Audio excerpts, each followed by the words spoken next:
ZoomInfo reported Q2 numbers this week as well, and they're finally back in positive growth territory. So they reported 5% ARR growth year over year. That's the first quarter they've reported positive ARR growth in the last 5 quarters. When we look at this chart here, we can see that since Q3 of 2021, ZoomInfo's ARR growth rate's been trending down massively. And as I said before, that culminated in kind of 5 quarters of negative ARR growth through 2024 and into Q1 of 2025. But they're back on a positive growth trajectory now. So they added $61 million in net new ARR over the last 12 months. And on top of this return to growth, they also delivered pretty significant improvements to operating efficiency. So income from operations came in at $53.7 million for the quarter, or about 18%. The big impact here comes in the form of reduction in G&A expense from 38% of revenue to 15% of revenue. Now, I think there wasn't a ton of commentary on this, but I think a lot of that comes from a reduction in write-downs on bad debts, right? They had struggled over the past kind of 12 to 18 months with SMB customers not paying their bills. They had to write off a lot of that debt.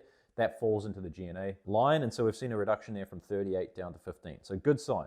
All right, free cash flow was also strong for the quarter. That came in at 33%. But go-to-market efficiency, not great, and you probably expect that, right, when you're only adding 61 million in net new ARR. They had CAC payback of 99 months over the last 12 months, magic number of 0.14. Right, but the big issue for ZoomInfo, and this has been the case for the last few quarters, is that SMB segment, right? They're transitioning away from that segment, so strategic direction has changed. They want to move more at market. They want to get away from these smaller accounts that apparently don't pay their bills. We've seen some good signs here that they've started to get this under control. So provision for bad debts has reduced from 32.5 million to 9.9 million year over year. And their net revenue retention has improved as well. So from 87% up to 89% quarter over quarter. So some green shoots for ZoomInfo, still a lot of work to do, but definitely the best quarterly report they've delivered in the last 12 months. Share price was up 6% after hours after the announcement. I think that's since pulled back, but they're trading at about 3 times ARR right now.